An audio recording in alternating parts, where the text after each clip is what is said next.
very much for these kind words of introduction. I'm from a missionary congregation, and I spent a lot of my time in Africa, perhaps 25 years. And I spent a lot of it in the seminary, and I spent a lot of time teaching about Lonergan, such that my brothers in the congregation used to joke that I was going out to Africa to preach the gospel according to Bernard Lonergan. But never in my time in Africa did I preach about Bernard Lonergan in a church from a pulpit. And now I have this opportunity. And I hope you will accept the added authority of the pulpit.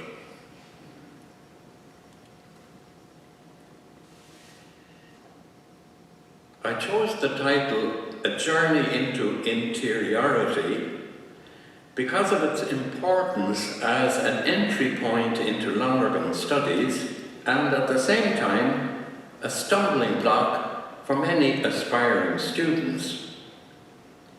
This transition from theory to interiority is the pons asinorum, the bridge of asses, as it were, of Lonergan studies. Many have devoted their lives to scholarship or theoretical science, to scholastic philosophy or theology, but do not see any further need or possibility of a further development in understanding beyond theories. I have great sympathy for them because it is a difficult and arduous journey into interiority and requires, at the beginning, a jump and a risk. I devote this paper to tracing the development from common sense to theory, from theory to interiority, as the normal developmental path of human intelligence. We will then consider the superiority of interiority, as well as the dilemmas posed by living in a world where the majority remain in the realm of common sense, the educated elite have entered and appreciate the world of theory, and a small minority are living in the world of interiority. So let us prepare the way by noting very briefly the characteristics of the world of common sense and the realm of theory, with which many of us are already familiar. The first stage of meaning, common sense, everyone is at home in this world of common sense. It's a world of description, the practical and intelligent knowing, limited to a narrow perspective of what relates to oneself, to one's experience and senses. We are born into it. It is our starting point. It works well for the most part. It is genuine true knowledge. It varies infinitely from place to place. And in the end, the world's work is done in the mode of common sense. Secondly, we think of the second stage of meaning, that of theoretical thinking. So the deficiencies of common sense were all too apparent to the Greek philosophers, who insisted on logic, definition of terms, deep, precise questions, relating things to one another, and breaking away from mythology. This morphed into the scholastic synthesis of the Middle Ages, where systematic definitions and divisions reached their highest degree of clarity and precision, especially in philosophy and theology. Thirdly, the scientific revolution broke into theory by way of measurement and mathematics, and achieved extraordinary results through applied empirical method and specialization, consistently producing cumulative and progressive results which have changed our whole way of life. Modern philosophy from Descartes to Derrida have declared their independence of scholasticism or any inherited tradition, and explored and defined knowledge, ethics, the world, meaning, language, culture, and the self mostly in the mode of theory, in a great variety of systems. They set up a system of terms and relations where the terms define the relations and the relations define the terms. And so we have a Cartesian philosophy, a Kantian philosophy, an empiricist philosophy, and any kind of system based on the principles from which they start. While description, common sense, tends to be vague, ambiguous, and relative to the observer, theory has the advantage of precision, clarity, coherence, verifiability, and accuracy. So theory represents a shift in perspective, a prescinding from the observer, relating things to one another, and a leap into a new world of explanation, concepts, and definitions. What more do you need? How can the mind develop further? Is there a third stage of meaning? And so we consider the breakthrough to interiority. So I'll give two examples. They're just two examples. You could take an infinity of different examples, but I just take two which meant something to me, my experience. So I remember well our professor of epistemology explaining the Aristotelian and Thomistic theory of human knowing. This was back in Dublin in Kimmage in 1961. It's going back. This was done in technical terms following the our Latin text. And they used terms like species impressa and expressa, active and passive intellect, intelligible and sensible species, imagination and intellect, intellect throwing light on phantasms, idea received into the intellect, material and immaterial reception of form. So our attention was focused on the diagram on the board and a correct definition of the relevant terms and correctly relating them to one another. The text was giving a more or less correct, actually, theoretical account of human knowing. We learned off the definitions, connected them to one another coherently, and repeated the formulae in the exam. We were repeating the words, having lost the meaning. How could that meaning be retrieved? How can that account be verified? Lonergan's simple trick was to relate each of those Latin terms not to the correct definitions, but to the real, personal, actual activities performed when we ask questions about what we experience in order to understand correctly. We know that the theoretical account is correct only when we identify each term in reference to our own personal experience of questioning, thinking, and knowing. Each of the Latin terms actually refers to particular psychological activities involved in knowing. Active intellect is questioning. Passive intellect refers to some kind of intellectual memory. Species impressa refers to images as received. Species expressa refers to images as manipulated by intelligence.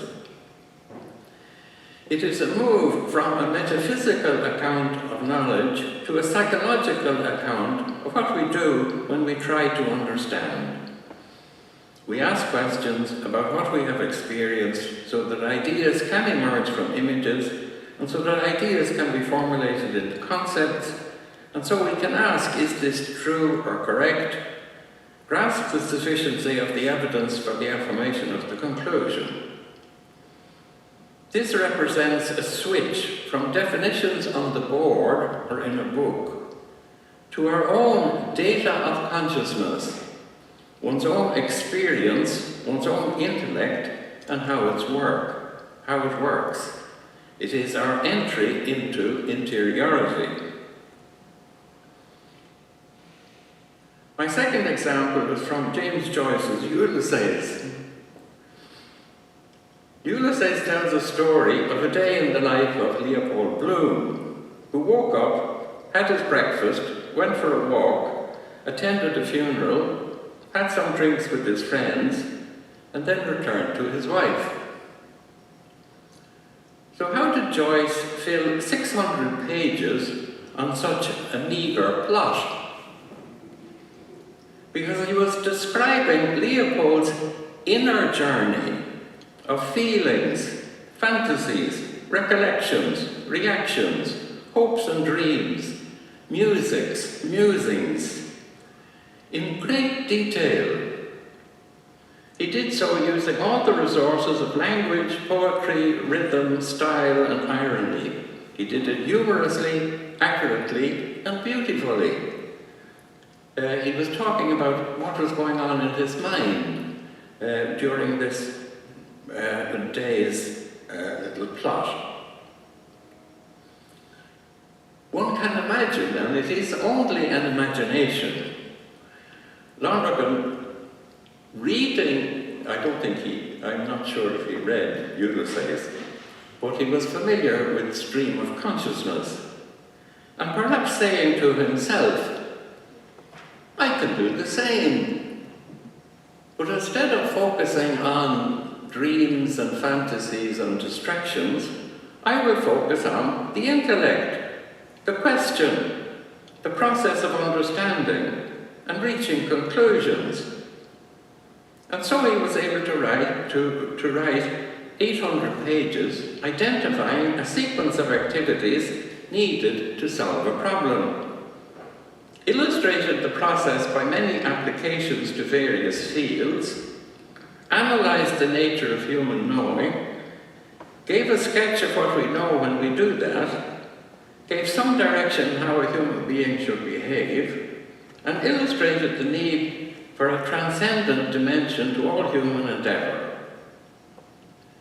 So once you get the knack of describing conscious mental activities, there is no end to the richness and detail and importance of what is revealed.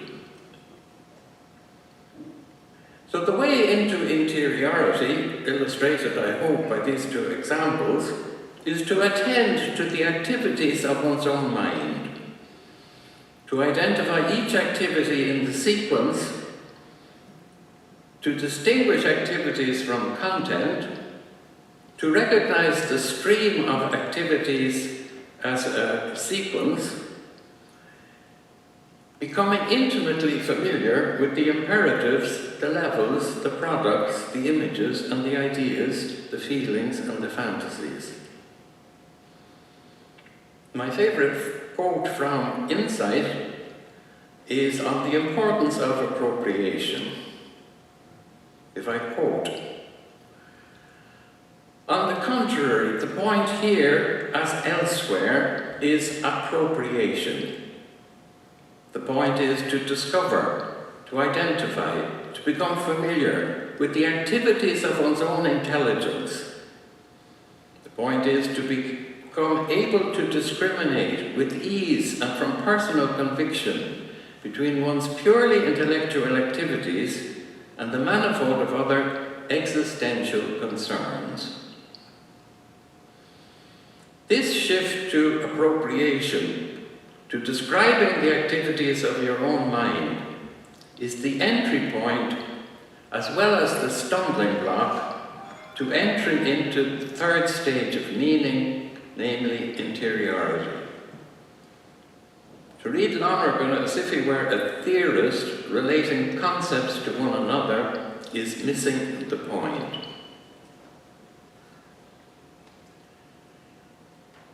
So I've spent a lot of my life teaching and attempting different pedagogies and projects in teaching Lonergan, and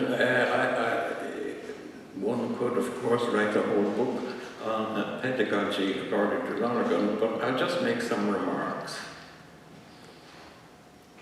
So the breakthrough into interiority may be relatively easy, but of course it's a whole life's journey. It requires reflective, mature temperament. It is not a quick fix. It is not a matter of the extent of one's knowledge or scholarship or theory. It is a matter of developing awareness of how your mind works, differentiating and integrating, dividing and uniting, ceaselessly prolonged concentration on the issue at hand. A few pointers. All they are is pointers. If you want to start self-appropriation, or if you want to, deepen your appropriation, start with simple, clear examples of understanding in puzzles, in mathematics, in Sudoku, in Wordle, in playing bridge or chess, or fixing things, in finding solutions. Such insights are clearly defined. One can distinguish image and idea, the sequence of activities, emergence of hypotheses, verifications of the answer. Insights in history, economics, common sense and the like are much harder to pin down and to learn from. 2, it is difficult to attend to solving problems and at the same time be reflecting on your own cognitional activities. And so we distinguish 2 phases. The first phase, solve the problem. Afterwards, ask yourself what you did, what you needed to do in order to solve the problem, what things that helped and what things that hindered. 3, we are happy in the world of scholarship and theories. The mentality of interiority invites reflection on the differences between common sense, theory and interiority. A new pedagogy and a new mentality is needed as we grasp the movement from common sense to theory into interiority.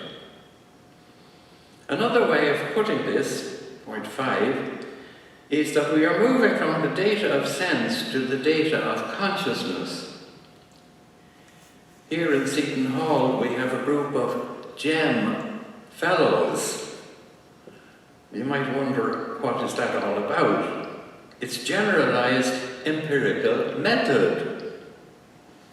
It's a method, an empirical method, which is generalized in the sense that it applies to all data, whether it is data of sense or data of consciousness. It involves attention to the inside as well as to the outside, to the activities of sensing and understanding, as well as the content of such acts.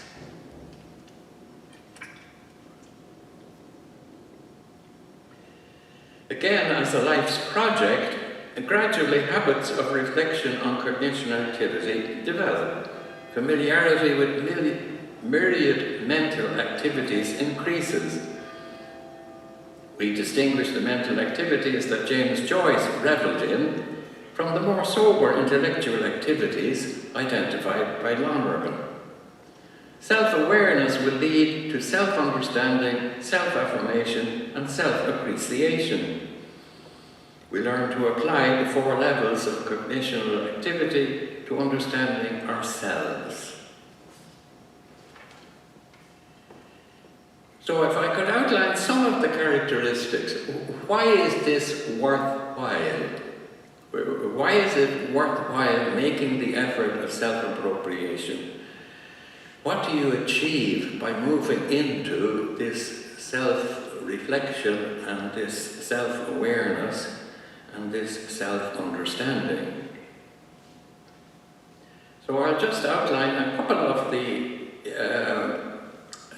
aspects in which interiority improves, let us say, or goes beyond theories themselves.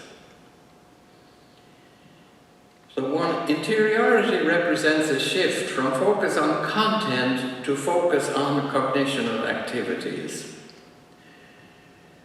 So the advantage of this change in focus is that cognitional activities are actually relatively simple and can be and are usually by Lonergan scholars summarized: questioning, experiencing, understanding, judging and evaluating. You could say 5, sometimes you get 3, I like to make it 5. And they're simple cognitional activities, and they're relatively easy to identify and to pin down and to show how they are related to one another in one's own personal experience. If you focus, however, on the activities relatively simple, relatively clear, and clearly related to one another, if your focus is on the content, you find that the content of sensing, seeing, the content of understanding, the content of judging, the content of evaluating, is the whole universe and more. Because there's no limit to those things that you can see, those things you can understand, and those things that you can judge. And so in this way, interiority, on the one hand, is very simple, but on the other hand, it unifies the total range of data about the whole universe and about ourselves. The second point I would make is that the knowledge of interiority is not open to basic revision. Not open to basic revision of its basic terms and relations. This is an enormous achievement. If you go to a standard history of epistemology, you will get a theory from Aquinas, from Plato, from Aristotle, from Descartes, from Kant, from Hume, and they're all different. How do you know which is the right one? How do you choose? And so this discovery of,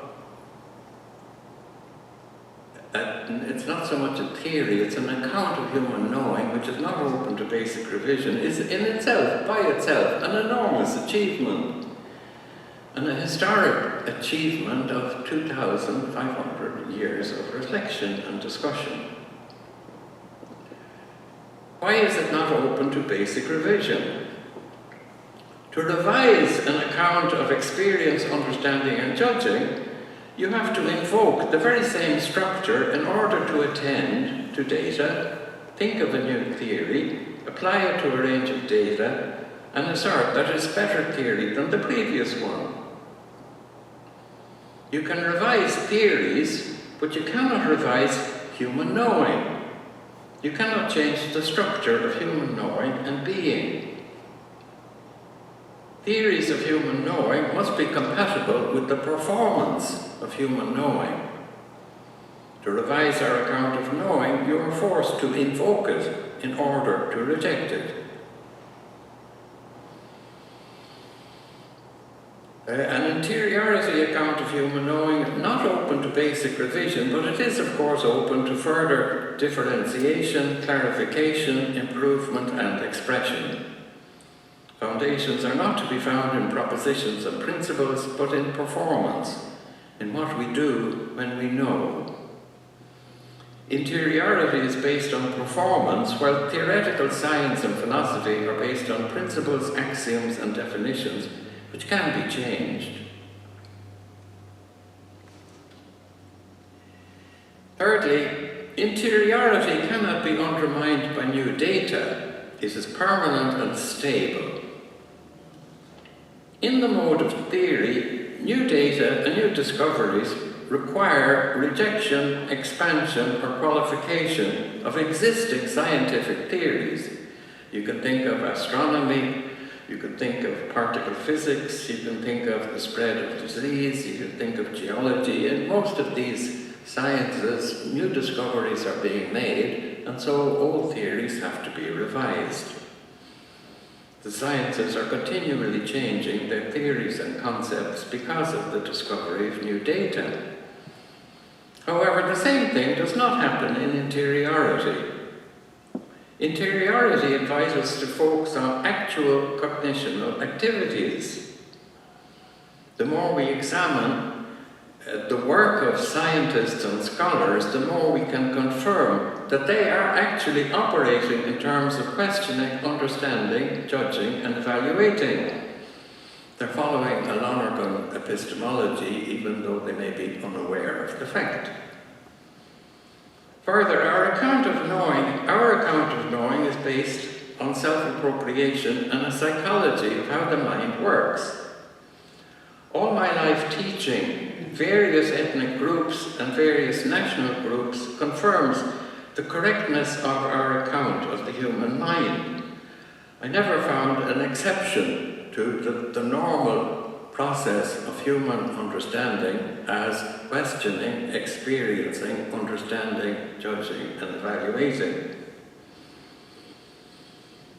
After attaining a facility in self-appropriation, there comes a point of diminishing marginal returns where examining further examples adds little or nothing to our understanding. No conceivable new data of consciousness can arise to require a radical revision of our structure of our human minds and hearts. I have put down contrafactum non est argumentum as a throwback to my times in Cambridge. So further, interiority is knowledge based on immanently generated knowledge.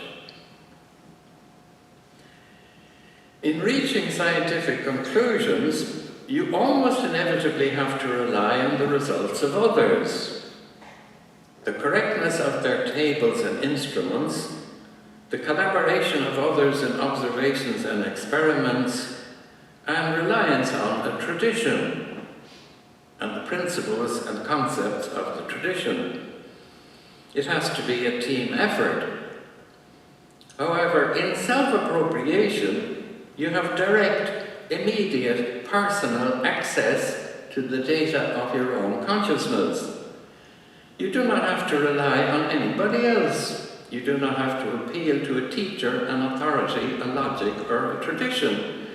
You don't even have to appeal to quotations from a Lonergan.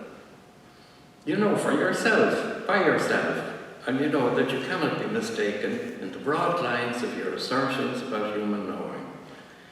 This is immanently generated knowing. You experience for yourself, you think for yourself, you judge for yourself, you reach a very strong and personal foundation.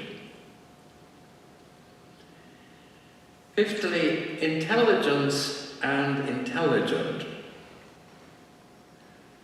Our knowledge of material things is from the outside. It is contingent. We grasp the intelligible in the sensible, an intelligibility which is not pure intelligence. In interiority, however, we grasp intelligence itself in act, the activity of being intelligent. The intelligibility of intelligent activity is not imposed from the outside, it is not passive, it is not extrinsic, but intelligent and rational process in itself. The imperatives of being attentive, being intelligent, being reasonable, being responsible are not rules imposed by logic or by a system or by an authority, but are intelligent and rational process in its natural unfolding. We have privileged access to what it is to be intelligent and what is the movement of intelligence. As subjects performing acts of understanding, we understand understanding from the inside. So, sixthly, culture and human science. Studies of artifacts, customs, kinship patterns, rituals, and history tell us something about the externals of cultures, but little of the inside, the beliefs and values. However, in interiority, you get a knowledge of human behavior, values, and culture from the inside. We can give an account of human knowing and valuing. We can give a definition of culture. We can give an account of the development of cultures. We can distinguish common sense, theory, and interiority. We can give an account of the rise and fall of cultures and civilizations, not from the outside, but from the inside. We can give an account of the advantages and disadvantages of the knowledge of theory as opposed to interiority. Interiority is intercultural in the full sense of the word, namely identifying what it is to be a human being, a human knower, regardless of language, age, epoch, culture, religion, ethnic group, continent, wealth, or anything else.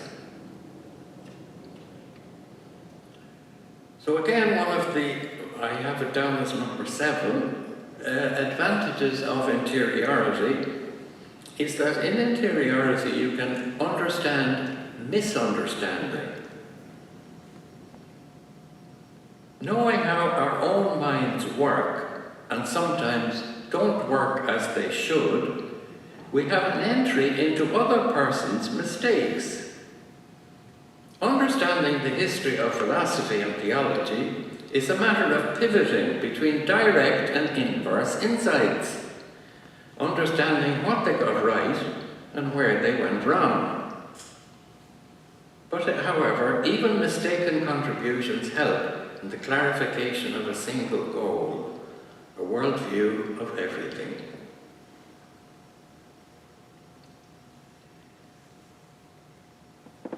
Finally, philosophers have made many attempts to derive moral obligation from concepts, theories, categorical imperatives, or other syllogisms. For Lonergan, the obligation to follow the right path is immanent and operative in any functioning human person. He formulated these, as you know, in the transcendental imperatives: be attentive, intelligent, reasonable, responsible, and in love.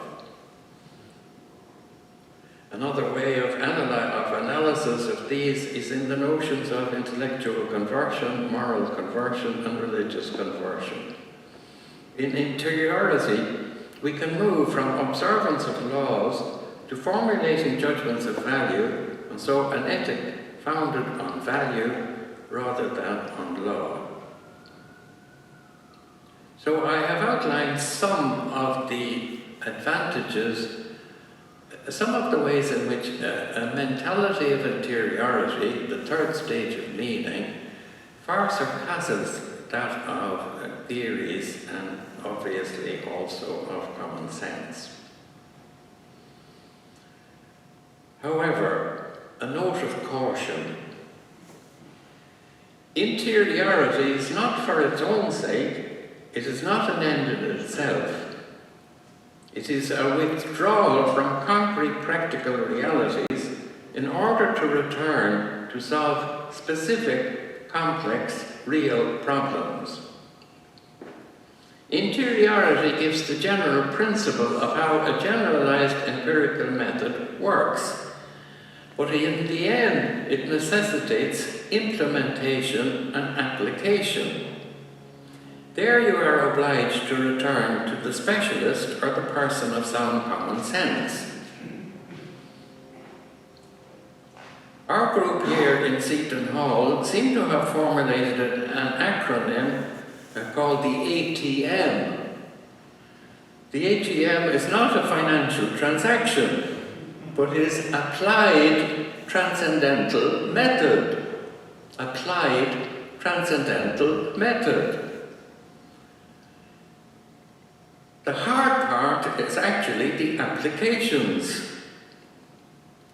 Applications are usually concrete, particular, and specialized, and cannot be solved at the level of the generality of interiority and principles and general norms and rules. So you have to get a specialist, you have to get somebody who's familiar with the area, familiar with the history, familiar with the details, and is capable, qualified, and competent in that particular area of specialization. Interiority provides the framework of method, the anticipations and notions, The specializations are called upon in each situation to apply these to the real concrete world. Theories still retain their importance. They are not left behind. They are not transcended, but sublated. They are supplemented rather than supplanted. Interiority, although it is a genuinely new reality, continues to depend on what has been sublated and enhances their value and importance in this case, common sense and theories. Conclusion. It is said that we live in interesting times. From our point of view, we live in an intersection of three stages of meaning. The majority live in the world of common sense, an educated elite in the world of theory, concepts and scholarship, and a not too numerous minority exploring the world of interiority. We are living in the time of the first emergence of the world of interiority, spearheaded by Bernard Lonergan. We have found an understanding of human knowing that is not open to basic revision. We have found self-knowledge where authentic subjectivity is the ground for genuine objectivity. Finally, we have a worldview of everything, unity in diversity, a proportion between knowing and known, a credible articulation of a completely intelligible universe with an intelligible ground. The emergence of interiority is an axial shift on a par with the breakthrough from mythology to civilizations or from common sense to theory. I'm trying to get the importance of the breakthrough to interiority in terms of history and in terms of the shifts that have occurred in knowing in the history of philosophy and the history of the development of intelligence. And we are privileged to be in this period where this third stage of meaning is emerging. And the question arises, will this breakthrough lead to a transformation of our educational system, of our philosophy and theology, of our culture, of our religious heritage, and our sciences? Or will it be snuffled out by the urges of common sense practicality that sees no value in what it does not comprehend? We are privileged or fated to be the first fruits of this breakthrough to interiority. It is our privilege and our responsibility to live in this new world, to promote the value of interiority in every way we can, to internalize, to apply, to teach, even to preach the worldview of interiority. Amen. So thank you very much for listening.